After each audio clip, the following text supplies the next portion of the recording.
Thank you for being with us again today. I am pleased to have with us the acting spokesperson of the Department of Foreign Affairs, Mr. Robespierre Bolivar. Mr. Bolivar will provide a summary of the 50th ASEAN ministerial meetings and related meetings as of today, August 7. We are now pleased to welcome Mr. Robespierre Bolivar.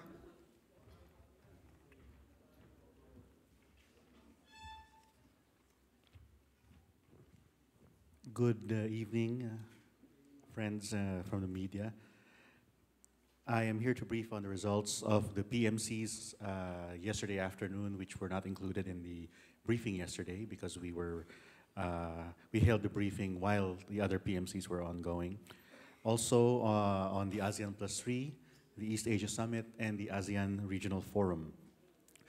But before I share with you the overview of the meetings today and yesterday afternoon, allow me to just reiterate that the joint communique of the 50th ASEAN Ministerial Meeting was issued last night and is now live on the website of the ASEAN Secretariat.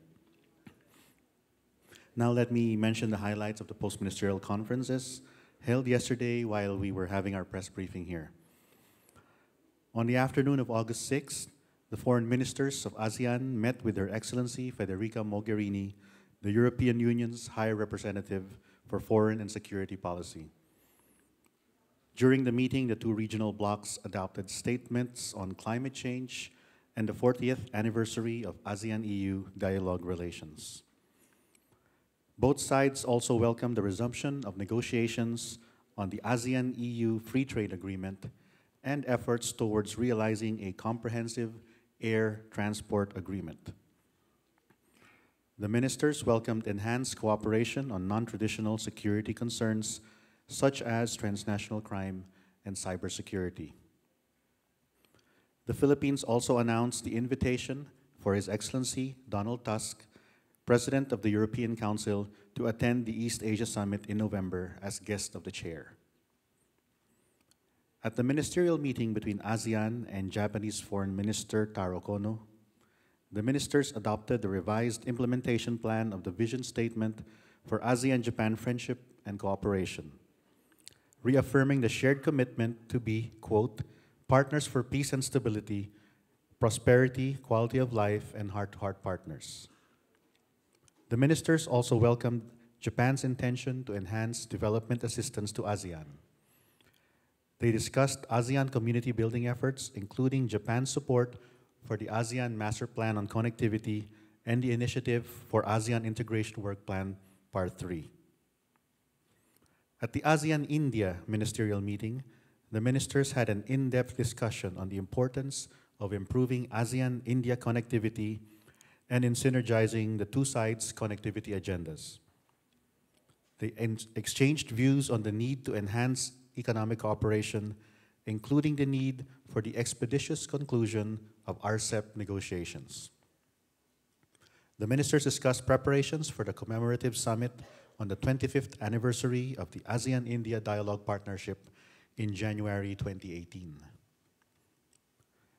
The ministerial meeting between ASEAN and the United States provided an opportunity for the ministers and Secretary of State Rex Tillerson to chart the future directions of the partnership, especially as we celebrate the 40th year of ASEAN-US dialogue relationship. The ministers noted that the implementation of the plan of action is well on track to be completed by 2020. They discussed US support for ASEAN centrality and ASEAN community building efforts, and reaffirmed their intention to pursue strengthening of economic engagement through US-ASEAN Connect, the US-ASEAN Trade and Investment Framework Agreement, and the ASEAN Connectivity through Trade and Investment. ASEAN also expressed its commitment to deepen cooperation with the US in the field of information communications technology through capacity building programs. The ministers also committed to strengthen cooperation in humanitarian assistance and disaster relief, sustainable fisheries and marine environment, climate change, education, women's and youth issues, emerging leadership, and people-to-people exchanges. The ministers of ASEAN and the Russian Foreign Minister Sergei Lavrov noted the key deliverables agreed upon during the commemorative summit in Sochi, namely Sochi Declaration on, quote, moving towards a strategic partnership for mutual benefit, which was adopted in 2016, as well as the comprehensive plan of action to promote cooperation for 2016 to 2020. Areas for cooperation that ASEAN and Russia have agreed upon include counterterrorism, maritime cooperation, trade and investment facilitation, cooperation in transport, energy, agriculture and tourism, people-to-people connectivity, science and technology, education, disaster management and emergency response, and health development. In his intervention, Secretary Cayetano emphasized the importance of social protection of women and children by implementing shared commitments to women, peace, and security in the way of national plans for the UN Security Council Resolution 1325 and 1820. He noted that states must address the disproportionate and unique impact of armed conflict on women, recognize the undervalued and underutilized contributions women make to conflict prevention, peacekeeping, conflict resolution, and peace building, and stress the importance of women's equal and full participation as active agents in peace and security. This morning, the ministers of the ASEAN Plus 3, which groups ASEAN, Japan, the People's Republic of China, and the Republic of Korea, reviewed the significant milestones of the cooperation and discussed preparations for the 20th ASEAN Plus 3 Commemorative Summit in November. In his opening remarks, Secretary Cayetano noted the APT cooperation has been enhanced beyond its original focus on economic cooperation to include food security, connectivity, energy, regional and global security, health and pandemic diseases, culture, environment and biodiversity conservation, tourism, science, technology and innovation, information and communication technology, poverty eradication, disaster management, and youth and education. He also expressed their continued support for the implementation of the East Asia Vision Group 2 recommendations in addressing the challenges to the realization of an East Asian community by 2020. The Secretary added that APT cooperation on many areas directly impact people's lives, including those on environment and sustainable development, raising the productivity in both public and private sectors, and developing leadership skills for women and youth. The ministers strengthened their commitment to enhance the Chiang Mai Initiative multilateralization as an essential part of the regional safety net, and emphasized their common desire to push for the conclusion of negotiations for the RCEP as soon as possible. They adopted the ASEAN Plus 3 Cooperation Work Plan 2018 to 2022 and endorsed it to the leaders for their notation during their summit in November. The East Asia Summit provided the ministers an opportunity to review the implementation and chart the future direction of EAS cooperation. They had a candid exchange of views on regional and international issues and discussed preparations for the 12th East Asia Summit in November. In his remarks, Secretary Cayetano called on the ministers to work towards continued strengthening of the East Asia Summit as a leaders-led forum for broad strategic issues in the evolving ASEAN-led regional security architecture. The Secretary also took note of the decision of the EAS senior officials to task the ambassadors to commence negotiations on the Manila Plan of Action 2018 to 2022, with a view to completing the Plan of Action for adoption by the leaders at the 12th EAS in November. As we speak here this afternoon, the ARF retreat is still ongoing. It started a bit late because the ASEAN Plus 3 and East Asia Summits overshot the time that was allotted to them in the schedule. The retreat is basically a closed-door event which allows the ministers an opportunity to have a candid discussion on issues of regional and international concern. After the retreat, the ministers are expected to launch the ARF Annual Security Outlook 2017 publication, which contains contributions from 19 out of the 27 ASEAN Regional Forum participating countries. The ARF plenary is expected to happen after the launch of the Annual Security Outlook, and it is expected to take note of activities, the report of activities for the 2016-2017 intersessional year, and also the ministers are expected to approve the list of Track 1 or government level activities for the intersessional year 2017-2018. Let me just highlight two initiatives that the Philippines championed during the past intersessional year. The Philippines, Japan, and the United States co-chaired for the 3-year cycle the ARF Intersessional Meeting on Maritime Security, which ended in February of this year. We co-chaired it with the Japanese and the United States colleagues in Tokyo in February, and we turned it over to Vietnam, the European Union, and Australia as the co-chairs for the next 3-year cycle. The ASEAN Regional Forum workshop on mainstreaming countering violent extremism was also held in Brussels, co-chaired by the Philippines, the European Union, and Australia.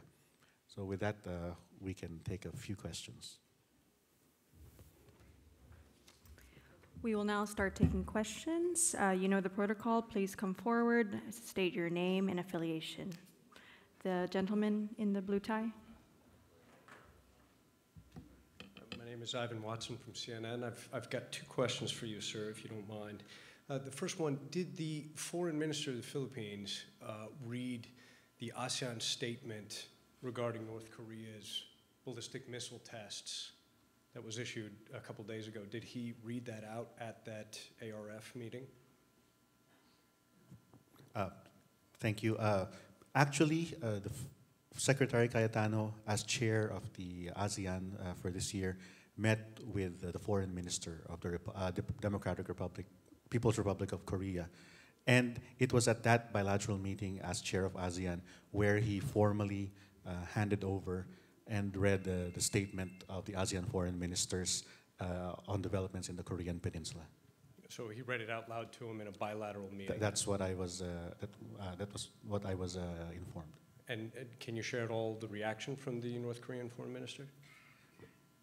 Of course, the North Korean foreign minister was expected to mention the position of his government, but I don't have the details of that remark. And if you don't mind, my second question, it was just a few days ago that President Duterte used some pretty strong words about the North Korean leader, calling Kim Jong-un a fool, saying he is a crazy man and is a maniac. Did any of those statements come up in those bilateral discussions with your foreign minister? We have no confirmation of whether that particular issue was discussed during the bilateral meeting, but the highlight of that was that Secretary Cayetano expressed ASEAN's grave concern to the North Korean foreign minister about the ballistic missile testing that they have conducted over the past few months of 2017. So North Korea's official did not defend statements made against the supreme leader of North Korea? That's the last question. I think you would have to ask the North Korean foreign minister if he did raise that issue. Thank you. Next question, please.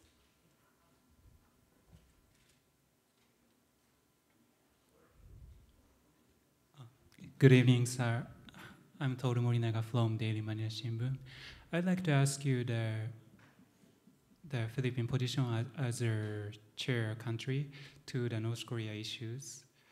Japan said now is not the time for dialogue, but the time to increase effective pressure to North Korea. So, do you agree this statement, and do you think it is effective to put the pressure to get the political concession from North Korea? Thank you.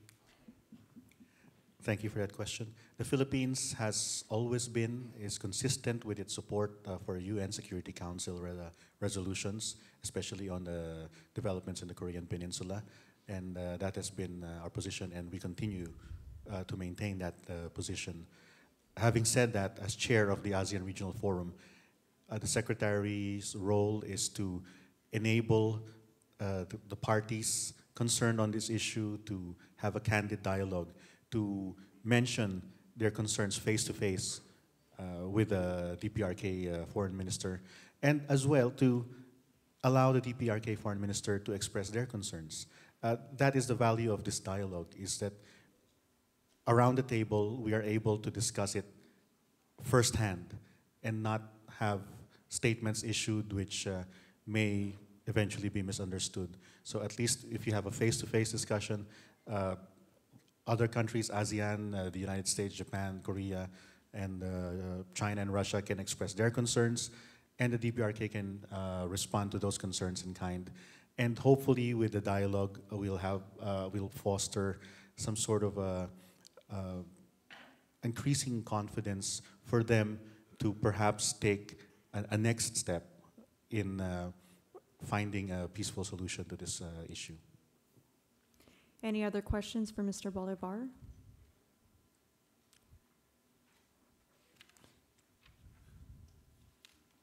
Gentlemen at the back, please come up. We'll take 2 or 3 more questions. Sir, good afternoon. Cliff Benson from Nikkei. Can we get the reaction of the ASEAN to the statement of U.S., Japan, and Australia calling for urging ASEAN to work on a legally binding code of conduct? I believe the Secretary General, in an interview a couple of days ago, mentioned that there was, in fact, an agreement among the ASEAN foreign ministers that the preference is for a legally binding code of conduct. And let me just speak to the Philippine position that it was expressed by Secretary Cayetano in a couple of interviews that indeed the Philippine preference is for a legally binding code of conduct. But more than that, the code of conduct has to be effective, meaning adhered to and observed by all the concerned parties.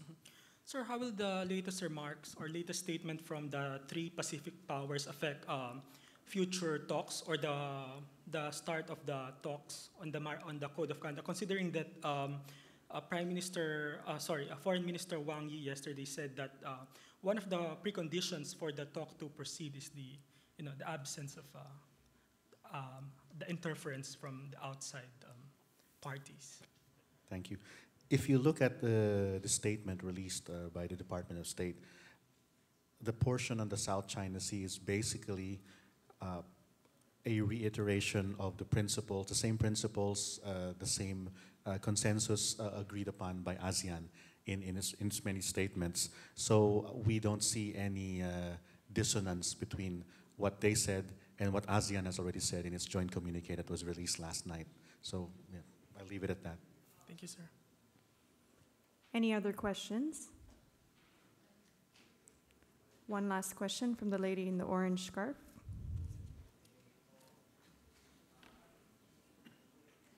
Good evening, sir. Celerina Monte from the Daily Manila Shimbun. I just want to make a follow-up on that question regarding the statement of Australia, Japan, and US urging the Philippines and China to abide by the ruling of the arbitral tribunal.